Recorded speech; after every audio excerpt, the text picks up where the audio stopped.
Ce que je pense, c'est que nous connaissons la plus pire de toutes les CENI qui puissent exister depuis 2006 dans ce pays. On a maintenant un processus qui est certes en train d'avancer, mais avec beaucoup de cadavres dans le placard. Parce que vous allez vous rendre compte que cette CENI, elle se fie moins aux réclamations de la population, des électeurs, même des candidats. Elle fait comme si elle vivait dans un monde à part, elle ne veut pas faire attention à tout ce qui se passe autour et le processus est jalonné de plusieurs irrégularités, plusieurs problèmes. Vous allez vous rendre compte que c'est depuis 2006 que nous avons connu la première fois que les gens ont été obligés d'acheter des cartes d'électeurs, ce qui ne s'est jamais passé. Et dans ces pays, il fallait acheter cette fois-ci les cartes d'électeurs. Cette fois-ci, on a des cartes qui n'ont ni qualité qui n'ont pas de qualité convenable, parce qu'aujourd'hui, il n'y a presque plus de cartes. Même les candidats, les gens qui sont partis déposer leur candidature à la CENI ont eu du mal à avoir des cartes visibles. Et ils ont été obligés de récupérer des duplicata. Heureusement qu'eux ont eu même des duplicata, parce que pour la population, c'est compliqué d'avoir des duplicata. Et donc, cette CENI, je pense que le processus électoral, il est certes à démarrer. On aura certainement les élections, peut-être dans les délais, je ne sais pas, parce qu'il y a beaucoup de problèmes. Mais je crois que nous avons intérêt que cette CENI a intérêt à rectifier les tirs, parce qu'aujourd'hui, on risque d'avoir des élections qui ne seront pas légitimes, qui ne seront pas, en tout cas, acceptées par une partie de la population, surtout après la programmation des résultats, parce qu'on n'est pas si sûr qu'une CENI qui est incapable d'avoir un fichier électoral propre pourra avoir alors les résultats qu'il faut par rapport à ces élections-là. Voilà un autre problème, et on est en train d'attendre ce que ça fera dans les jours à venir. Mais pour dire simplement, ce processus électoral, il est le plus périlleux de tous. Il nous fait tellement peur que nous ne pensons pas que les élections seront acceptées par tout le monde au bon moment et dans les mêmes conditions. Oui, les élections peuvent se tenir, mais après tout, vous savez tous comment ça finit quand il y a eu des élections boutiquées de la même manière. En 2011, il y a eu ces élections-là. Le président Tshisekedi avait décrié l'histoire des fichiers. Et tous, vous savez comment le régime de l'époque, on avait eu au moins, je pense, dans un mandat, on avait eu au moins deux ou trois premiers ministres. Et pourquoi? Parce qu'il y avait un problème de légitimité.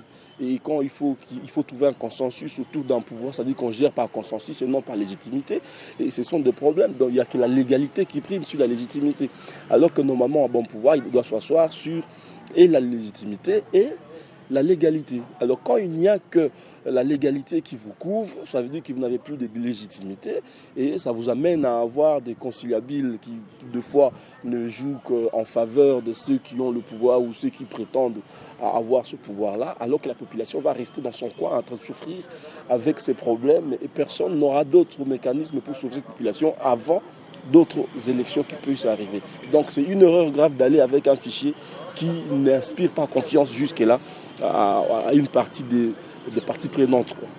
Mais écoutez, il y a des fausses excuses que les gens peuvent bien avancer, mais ils ont eu tout le temps. La constitution est claire. Quand est-ce qu'on commence à préparer les élections? C'est quand un autre mandat, quand le mandat est encore en cours. C'est pas quand on est fin mandat qu'il faut maintenant commencer à préparer les élections. Ça veut dire que ce sont des choses qui devaient se faire un peu plus longtemps, mais on n'a pas voulu. C'est une question de volonté politique à ce niveau-là. Mais maintenant, il y a aussi une autre facette à partir de laquelle il faut voir les choses, c'est que ces élections ici, si on peut se rater, en fait, quand il faut bien faire, il faut savoir aussi s'arrêter un moment. Mais pourquoi on ne peut pas accepter aujourd'hui de dire que nous allons prendre une transition de autant de mois ou autant d'années, question de bien faire les élections. Parce qu'on ne va pas s'entretuer. Donc il y a tout ça, il y a plusieurs mécanismes, on peut trouver des conciliables, on peut faire des consensus pourvu que nous fassions de bonnes élections. Parce qu'en cas de fausses élections, on risque de se retrouver dans un pays qui sera encore une fois déchiré par des conflits internes et des guerres qui seront peut-être interminables, encore qu'aujourd'hui nous sommes en guerre. Vous êtes pour le prolongement, soit de quelques mois? Donc moi je proposerais que l'on s'arrête, que les parties prenantes se mettent autour d'une table et discutent sur comment on peut arriver à organiser de bonnes élections. Parce que moi je me dis, on peut bien beau vouloir que le président de la République qui est en fonction aujourd'hui quitte le pays ou bien quitte le pouvoir, parce qu'on s'est dit qu'on est prêt à le battre à travers les élections, mais il faut se poser la question, comment on va faire ces élections-là avec un fichier qui ne nous inspire pas confiance. Donc je pense, comme la loi protège le président de la République en fonction. Il doit rester en fonction, mais on doit quand même trouver un mécanisme pour organiser les choses et pour que les choses se fassent dans de bonnes conditions et dans de meilleures conditions et que nous ayons de bons résultats et de bonnes élections. Bon, je ne pense pas qu'ils ont intérêt à laisser la situation se pourrir dans la partie est du pays pour retarder les élections. On connaît tous que la guerre elle n'est pas là seulement parce que le régime actuel est au pouvoir ou aimerait peut-être gagner encore une fois les élections. La guerre existe depuis plusieurs décennies, c'est plus de 20 ans maintenant que la partie est en guerre. Donc je pense pas, en tout cas je ne pense pas qu'ils peuvent aussi vouloir laisser la situation pourrir, sinon ils n'auraient plus. Et sinon on ne serait pas en train de voir les efforts des autorités pour renforcer les forces armées de la République démocratique du Congo, la venue de troupes de l'EAC, prochainement de forces de la SADC, tout ça. Je ne pense pas qu'on peut vouloir dire que le régime ne veut pas des élections. Mais moi j'aimerais plutôt qu'à lieu et place que nous allions dans des élections qui ne vont pas tenir, il faudrait que nous tenions des élections dignes et bonnes. Et pour y arriver, il faut que nous ayons du temps. Alors que là, on est en train de faire les choses dans la précipitation, on est en train de faire les choses sans tenir compte des aléas qui peuvent nous permettre d'avoir de bonnes élections. C'est ça le plus grand problème. Merci.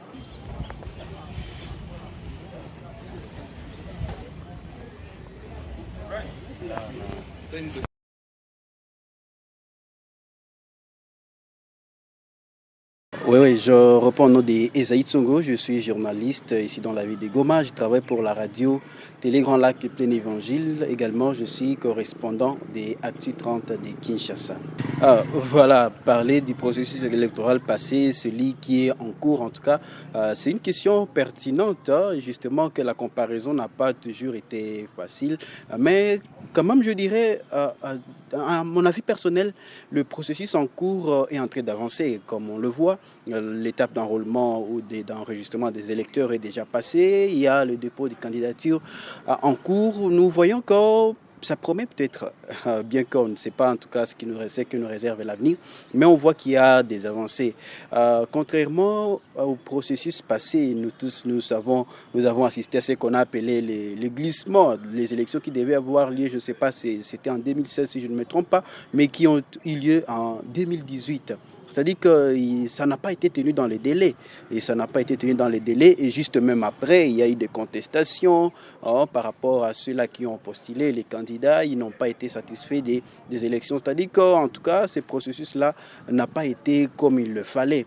Mais on ne sait pas encore ce que nous réserve ces processus qui sont en cours. Mais justement, nous voyons dans l'allure des choses et que ça promet et on croit qu'en décembre, il y aura les élections comme ça a été annoncé par la CENI. Oui, par rapport aux cartes, on ne peut pas en tout cas dire qu'il y a match.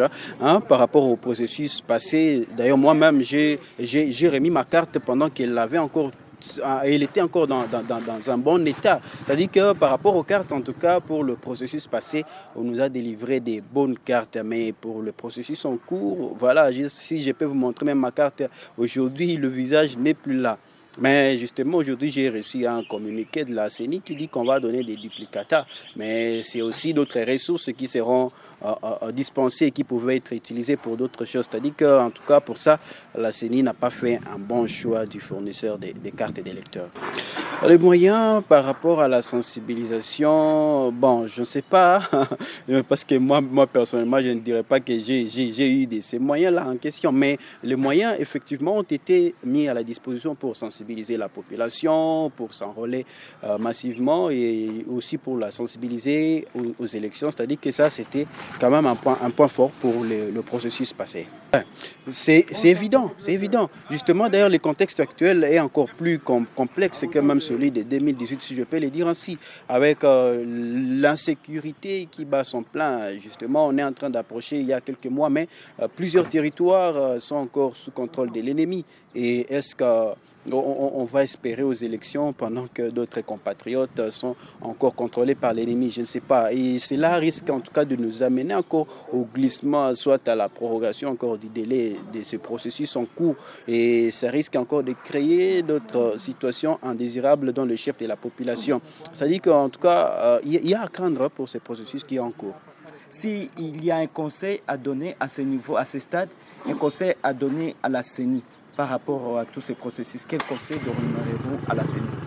Ce que je peux donner comme conseil à la CENI, c'est d'abord de maintenir ce qu'elle a promis, c'est-à-dire réaliser tout ce qu'elle a promis dans les délais, respecter son calendrier et faire un effort pour intégrer tout le monde, c'est-à-dire penser à nos confrères de Rutshuru, des Masisi, des Nyiragongo qui vivent encore dans une situation indésirable. Je sais que la CENI, comme même le président Kadima dit qu'il y a moyen en tout cas d'enrôler tout le monde, il y a moyen d'intégrer tout le monde. Ce que je peux dire à la CENI, de faire de son mieux pour que ce processus soit respecté et se réalise dans le délai prévu.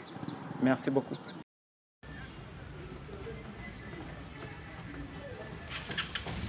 Je suis Magloire, je suis congolais, jeune entrepreneur et jeune journaliste de la ville de Goma. Alors, il faut d'abord commencer par le processus électoral en 2016 parce que c'est le processus qui nous a permis d'avoir au moins des élections qui sont démocratiques. C'est à partir de 2006 qu'il y a eu les élections qui sembleraient être démocratiques avec le fait Apollinaire Malmalou qui a organisé avec beaucoup d'intelligence les élections en 2006. En 2011, bien qu'en 2006 il y a eu chaos, vous avez vu avec les tiraillements entre Joseph Kabila et Jean-Pierre Bemba Gombo. Ça n'a pas été le cas en 2011. En 2011, on a eu au moins des élections qui donnaient la chance à tout le monde de postuler là où il veut. Il y a eu certains qui ont postulé à la nationale, à la provinciale, à la députation, à la présidentielle 2011. On a eu plus de 10 candidats. Ça veut dire qu'il y avait une démocratie, bien qu'il y a eu des gens qui étaient favoris, qui étaient partis favoris.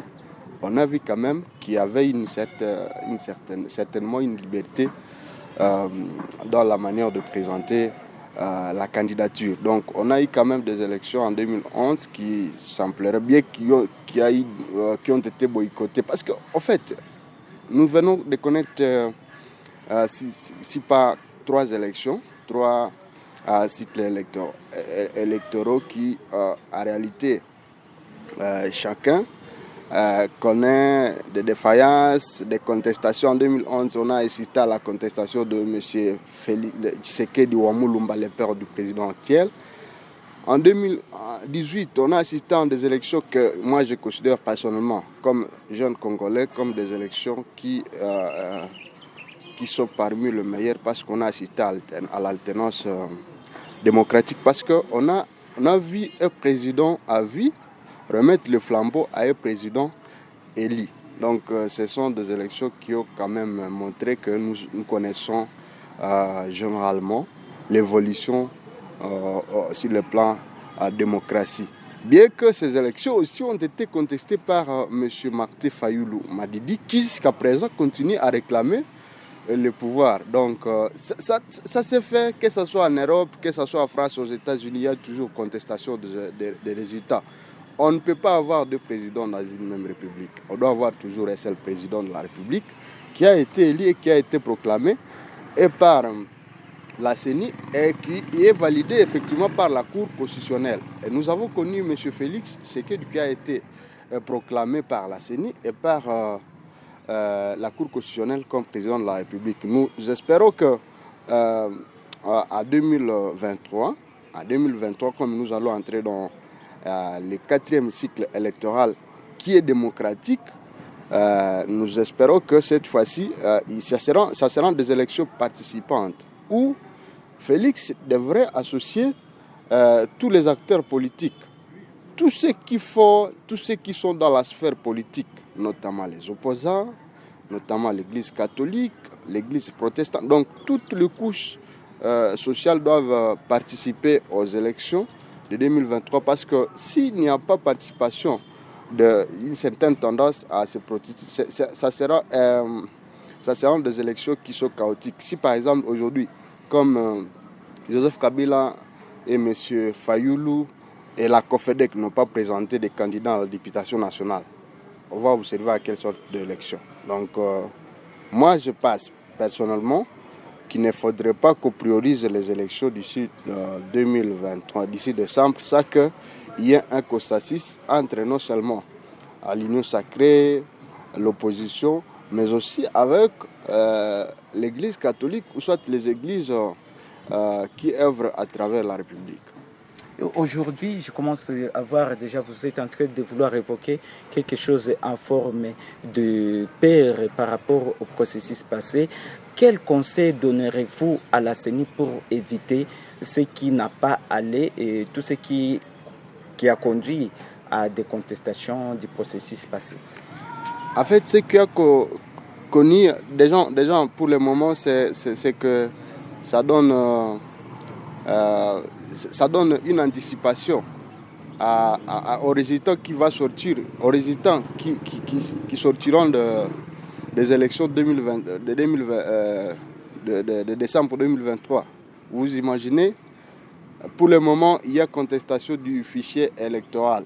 Ce sont les opposants qui contestent régulièrement et quotidiennement ces fichiers. Les opposants souhaitent qu'il y ait encore une fois l'audit du fichier électoral par non seulement les experts indépendants, mais aussi les experts étrangers. Et déjà là, ça donne l'intention de dire qu'après les élections de décembre, il y aura contestation de la CENI. Donc, si la CENI pouvait croire à cette opinion, à cette position de l'opposition, ou soit de l'Église catholique, on pouvait déjà croire à des élections libres, transparentes et apaisées. Parce que normalement, si on tient compte de revendications, des réclamations des opposants de l'Église catholique, on aurait assisté à ce que nous appelons des élections crédibles et apaisées. Et moi, je pense, personnellement, ce que je peux conseiller à la CENI, c'est d'associer toutes les parties prenantes au processus électoral, comme je vous l'ai dit au départ, c'est associer tous les acteurs qui interviennent dans la sphère politique. Je vous ai parlé de M. Joseph Kabila, qui a aussi une plateforme machine qui est le FCC. On ne devrait pas quand même écarter M. Martin Fayulu, même si c'est lui-même qui est en train de ne pas participer aux élections. On ne sait pas s'il n'a pas de moyens, ou soit, bon, je n'ai pas encore de raison, mais moi je pense qu'on devrait voir comment associer toutes les parties prenantes à ce processus. Sinon, on n'assisterait pas à des élections crédibles, transparentes et apaisées. Et on devrait tenir compte aussi de l'obligation de l'opposition qui souhaite la révision, ou soit de l'audit, le nouvel audit du fichier électoral, pour essayer de croire aux élections crédibles après 2000. Je crois que la proclamation interviendra à fin décembre 2023. Alors, je voulais savoir, le processus passé a été attaché aussi de ces glissements. Les glissements auxquels on a assisté, ça devrait se tenir en 2016, si j'ai bonne mémoire, mais c'était tenu en 2018. Ne craignez-vous pas qu'on puisse revivre encore la même scène au vu de tout ce qui précède la guerre, je ne sais pas quoi autre, le financement? Ne craignez-vous pas à cette situation, au revirement encore de cette situation? En fait, monsieur, ce qu'il faut savoir, c'est que moi, je suis aussi économiste de formation. C'est que plus il y a organisation des élections à ce mois de décembre, plus il y aura augmentation de dépenses publiques. Et vous savez la conséquence quand il y a augmentation de dépenses publiques. Quand il y a augmentation de dépenses publiques, parce que vous le savez, le gouvernement est en train de passer à partir de la guerre. Hein? Vous savez ce que coûte une arme, surtout pour financer une guerre comme la guerre d'agression qui se passe ici au Nord Kivu. Ça veut dire que quand il y a augmentation de dépenses publiques, il y a également la monnaie locale que nous appelons franc congolais perd sa valeur parce qu'il y a eu augmentation de dépenses publiques. Et ça va se faire encore lors des élections. Le gouvernement doit financer les élections, doit financer la CENI pour essayer d'organiser les élections à temps utile. Alors, quand il y a des dépenses publiques, et vous allez vous rendre compte qu'il y aura encore, la dépréciation sera encore élevée. La monnaie locale que nous appelons le franc congolais va se déprécier. La monnaie locale que nous appelons le franc congolais va encore une fois se déprécier davantage face à la devise étrangère ou soit la devise américaine. Et moi je pense que En tout cas, mieux vaut décaler, même si ça sera 6 mois, les élections, au lieu d'organiser les élections qui ne seront pas crédibles, les élections qui auraient des résultats qui seront toujours contestés, vont mieux encore une fois profiter de l'occasion. Parce que, imaginez par exemple, on est en 3 mois, 4 mois des élections. Et on n'a pas encore associé d'autres parties prenantes.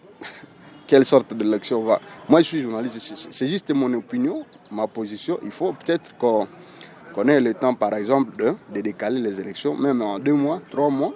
En 2024, en mars 2024, on pouvait organiser des élections tout en se rendant compte que, tout en ayant une affirmation sûre que tout le monde, toutes les parties prenantes ont pris part à ce processus électoral en République démocratique du Congo.